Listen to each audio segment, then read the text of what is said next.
Good evening, Assalamu alaikum. We were just talking earlier about some of what's been happening in Syria, and it particularly reminded me of a friend of mine had recently been to the Zaatari refugee camp, if some of you have heard of it. It's a refugee camp that sort of had emerged in the last couple of years following the situation in Syria, as a lot of you have been following.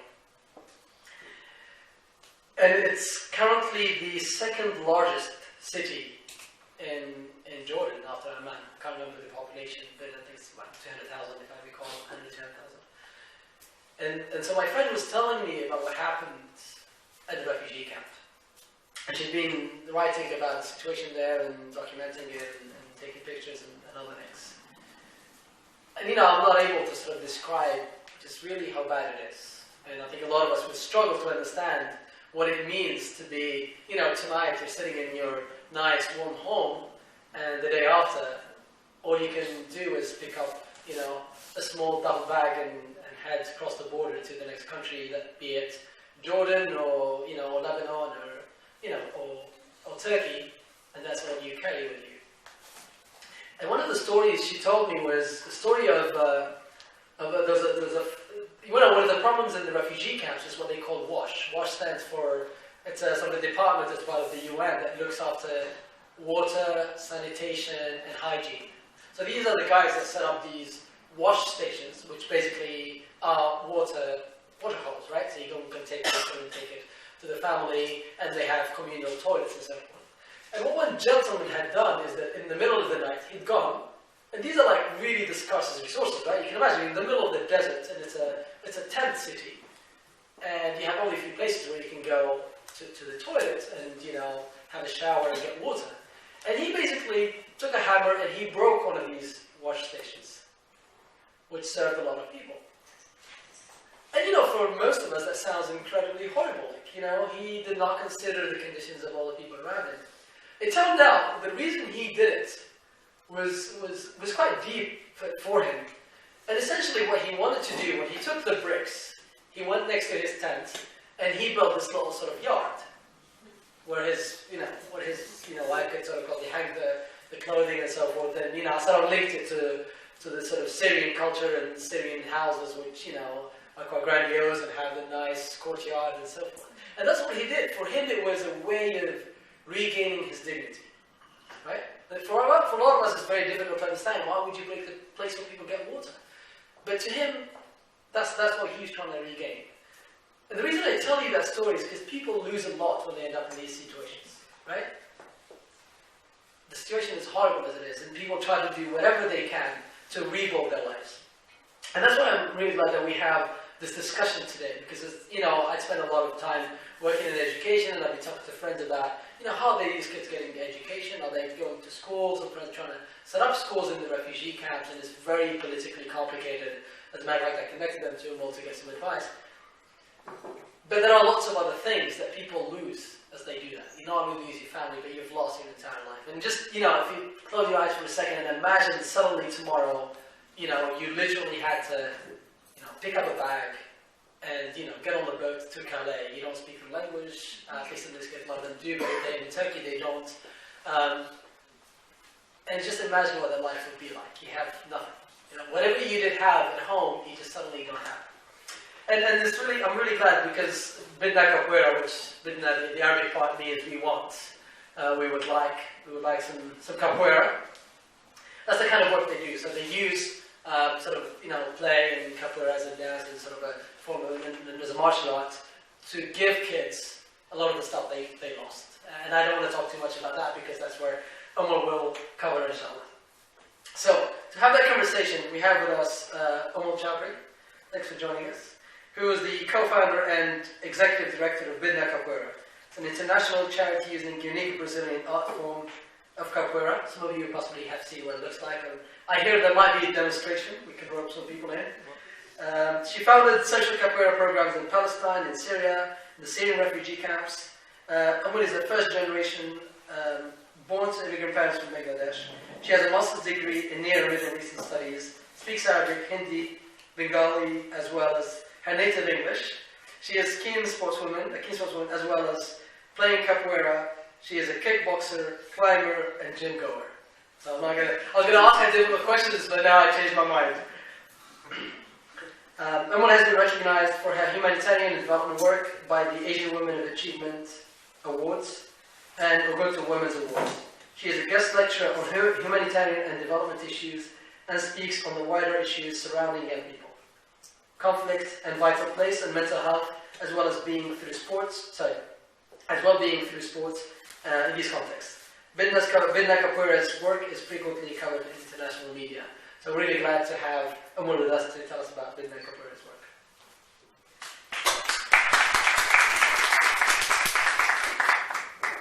Thank you, Sid, for that introduction. It's a real pleasure to... Thank you, Sid, for that introduction. It's a real pleasure to be here amongst you today. And I'd firstly like to take the opportunity to thank the Muslim City Circle for inviting Bidna Capoeira here today, because I'm representing the organisation, and providing a community space for us to have these kinds of discussions and come together in a space like this. It's fantastic work, and I'm very sorry that Leila, the chairman, couldn't join us today. For the talk today, I'll be talking about Bidna Capoeira, the charity, and what we do, where we want to see the charity going over the next few years, and I'll also show you a couple of short videos about the work. I thought Leila asked me to begin a little bit about how I ended up in the organisation. So to begin with, I'll start with a little bit about me. So I found myself in Syria in 2009. I'd been working for a few years as a researcher, and I was organising business conferences as well in the Gulf. So I was working in Dubai, Abu Dhabi, Saudi. I even went to Riyadh once on a business conference. And it seemed to me that my path on that road was going somewhere that was significantly unfulfilling. And alongside this, my parents had started to organise matches for me. And, it's a lovely young men, but it didn't really feel like the place I wanted to go or be at that time in my life. I'd previously studied Arabic on and off since my university days, and I was lucky enough to spend some time in Cairo at an Islamic school there, so I had quite a good basis for Arabic. And I thought it was a good time in my life to take a step back and perhaps continue with my studies. And I had friends who visited Syria, and they said the most wonderful things about the country, so I'm really sorry actually if people haven't had the opportunity to visit it because of the situation now, and they probably won't for a very long time, but it is an incredible place with some fantastic history and heritage. And it felt like a safe decision at the time to go to Syria. So that's how I ended up in Syria. And whilst there, I came across these grassroots social capoeira projects, which were already happening with Iraqi and Palestinian refugees in a women's prison, amongst other projects. And it was in the women's prison that I actually started volunteering with the capoeira projects. So let's take a step back here and explain to you a little bit about capoeira for those of us who knows what capoeira is. I can't actually barely see the hands. There's very much enthusiasm, so I'm going to go with like maybe 34.7% of us know what it is. So capoeira is originally a Brazilian art form, and it was developed by slaves who were brought over to Brazil in the 16th century, and it was developed as a form of resistance to the oppression of slavery. And the song, so it's live singing, live instrumentals, it's cooperative play, so it's generally non-contact, though you do touch, it's not a contact sport. And it functions in circle form. So if you're in education or in mental health work, actually, all its forms function as creating a community space, and it's an equal, a levelling device in terms of creating this community space. And there's something incredibly uplifting about having music and play and doing it together within your own community. And it was this sense of fun and joy of capoeira that was always present in the projects in Syria. So when we worked, I volunteered also with the Iraqi projects and the Palestinians, and there was always this incredible sense of energy and spirit whenever you were taking part in these projects. And it made a definitive contrast with the dirt, literally, and the backgrounds of the stories of the students themselves, who were refugees, and who were many times abused, and they faced both sexual violence and general violence, and it was consistent and endemic within those communities. Okay, so I think it's a good time to stop. And actually also take a look at what some of these projects look like. And the video that I'm about to show you is very short. Don't run away anywhere, I can see you. And it's the project that actually inspired a group of us to launch an international capoeira program, because we saw the impact it had in a sort of very definitive refugee situation. So let me take you to the video now. So I think you have a little bit of an idea now of what we do. And that was actually the inspiration behind launching Bidna Capoeira. The Al-Tan refugee camp itself was located in the no man's land between Iraq and Syria. And it held about 400 Palestinian Iraqi refugee families. And they were trapped there because Palestinians don't have IDs, they're not recognised as citizens in Iraq. So when the war came about, they were forced to flee, as many other Iraqis did, but nobody accepted them that easily. They don't have the paperwork. And actually you're finding the same situation happening with Syria at the moment. These families were eventually placed in the US and Sweden after 4 years of being and living in this desert in tents.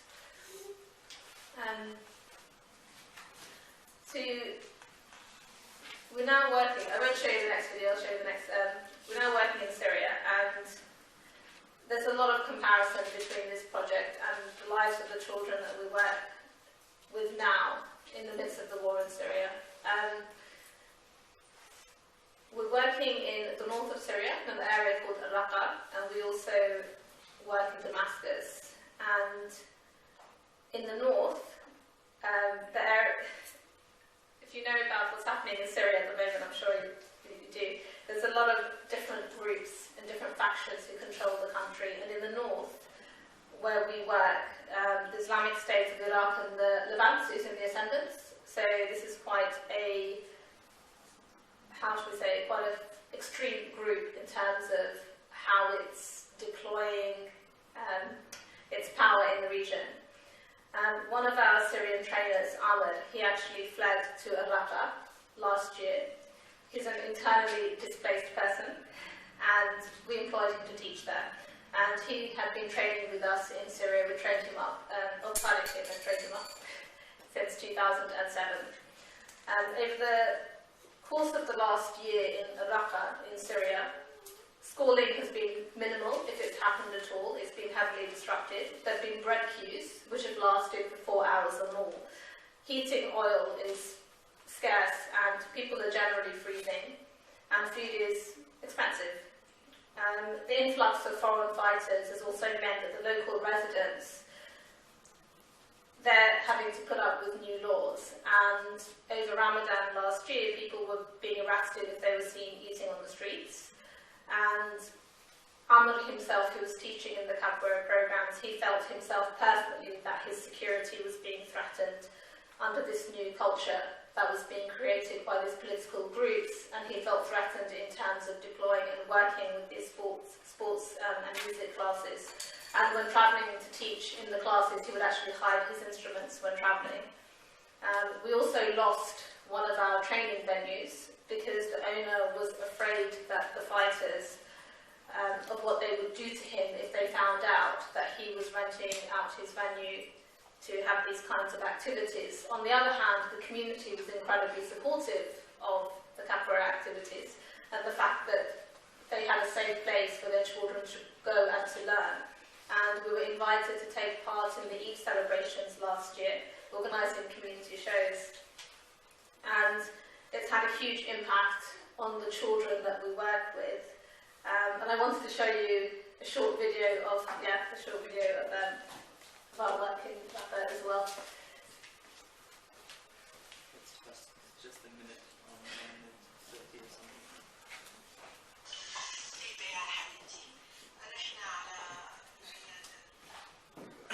Okay, so while we wait for the video, just to say that the kind of people who attend our classes are children like Tamer. Her father was killed over the last couple of years in the war. Her mother's on her own raising 2 children, and to start with, just the behaviours that you start seeing displayed by these children, they're quite aggressive. They crave attention from the teachers. They find it really difficult to take instruction, and they find it really difficult to focus. They're all symptoms of trauma, and a lot of the students are displaying these behaviours. This is what our teachers have to cope with when the students come into our classes. So that was made over the summer last year, and these children are still, I sort of described some of the circumstances that these children are living through. We're also working in Palestine, and so I mentioned Syria here, but we're also working in Palestine, and we've recently started a project with Save the Children in East Jerusalem, also using capoeira programs. And I was surprised to learn that in East Jerusalem there's a very big hard drugs problem. But thinking about it, it makes sense. The communities that we're working with have become increasingly fractured. In Palestine, there's over 4 to 5 generations now of conflict. And young men especially, they feel that they have little in the way of a future.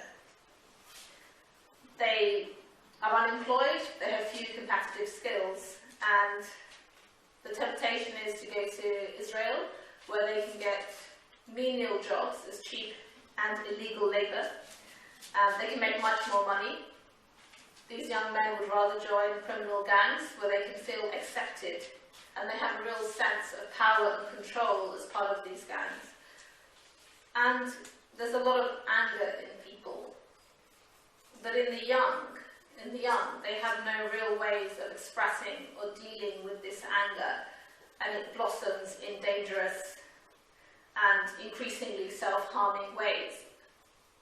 And when I was in Palestine in December, I got caught up in a riot in Ramallah, where there were just Palestinian young men running riot on the streets with sticks, and they were angry because somebody, a 14-year-old boy, had been shot in Jalazun refugee camps. One of the refugee camps just actually is on, if you don't know the geography of it, it's one of the biggest refugee camps near the main checkpoint between Israel and the West Bank. And these things will continue to happen. Peace is still most probably a very, very long way away, and it's difficult to have a solution now that will address the poverty and the ongoing oppression of the Palestinian peoples. Advocacy is of course one way, but that promises perhaps a longer term solution, and people need support now. Bidna Capoeira itself, we aim to provide a safe space for children who are going through the situation now, and in terms of our objectives, we're looking at basic skills such as coordination, cooperation, listening skills, taking instructions, things that we would all take for granted that our children and our young people could do. We also train up young people who can then become capoeira trainers themselves, such as in Syria, also in Palestine.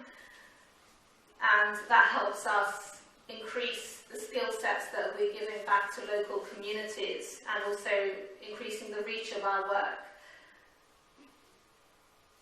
And from our perspective, these children and young people are victims of a conflict which, even if there's a solution that presents itself in a decade or two, it's going to be too late for them. they would have already missed out. So, from my initial time as a volunteer in a women's prison, and realising what a powerful impact sport, play and music can have on young people, and actually people understanding the control they can have over their own bodies and minds, I've been incredibly grateful over the last few years to have this opportunity and literally change lives through the organisation. I'm now a bureaucrat, and I do what I'm best at. I write, and I raise money for the organisation, and I advocate on behalf of it. And it's been a complete privilege to be a part of something that's providing so much hope. Because in the context that we work in, we see, the first thing that anybody ever wants to provide is you want to provide food, you want to provide water, you want to provide shelter. But at the end of the day, you also have to feed a person's spirit and give them a future to look forward to that's filled with possibility and not just a dead end. As you mentioned, we're actually now setting up our new program in Jordan, and we'll be working in Al-Zakari refugee camp as well. I'd kind of like to wrap up here and ask if anybody wants to engage and have questions, because I can go on about the projects, but I've addressed over the course of this talk with a couple of videos. I've actually been looking at the political situation I touched on in Syria, in Palestine. I've been looking at how young people cope in those kinds of contexts, how war on conflict actually impacts people's behaviours, and I think it would be interesting if people have been listening to actually ask their own questions where you would like to delve into a little bit more about these places, because I think it's really difficult to understand what's going on without sort of being there. So I'd be happy to raise some discussions and questions. I'll stop exactly in half an hour. Right, thank you.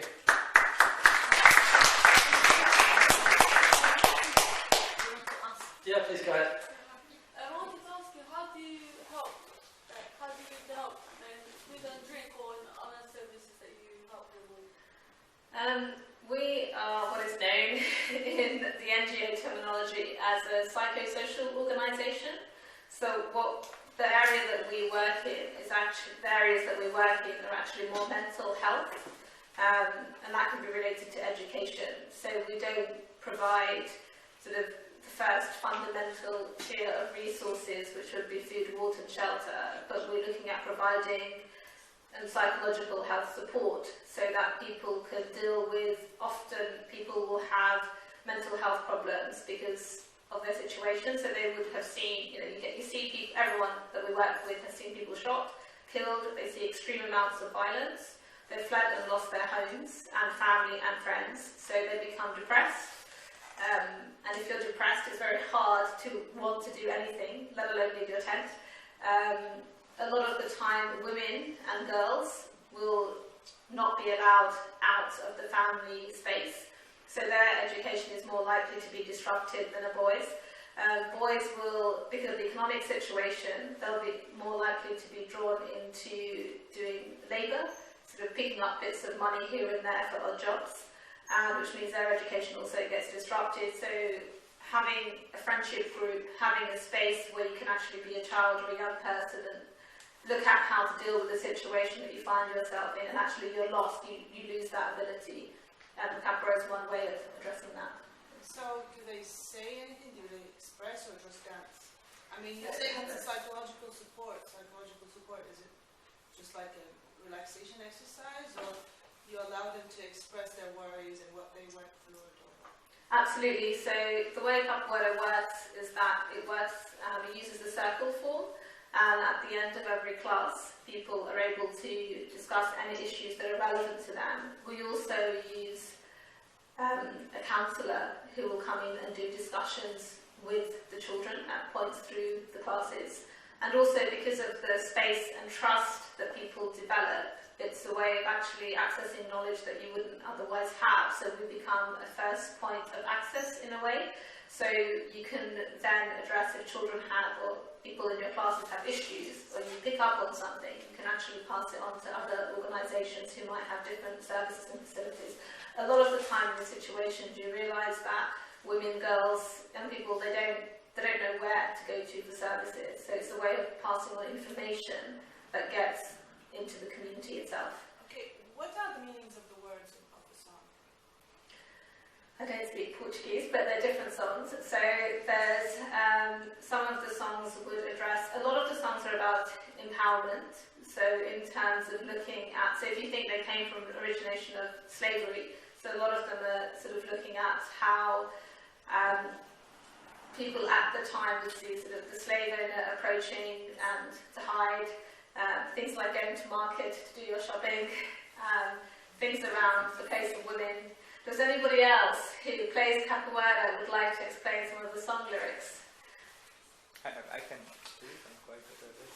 For example, there are songs, Tem Den De, for example. It's a song, everybody have a group, you sit in a circle, everybody's clapping, and then somebody's saying, oh, Tem Den De, Syria, Tem Den De, and then everybody's saying, Tem Den De, Capoeira, Tem Den De. So you're mixing a lot also what happened in the situation, so you can use Arabic, we sing as well in Arabic. What does Tem Den De mean?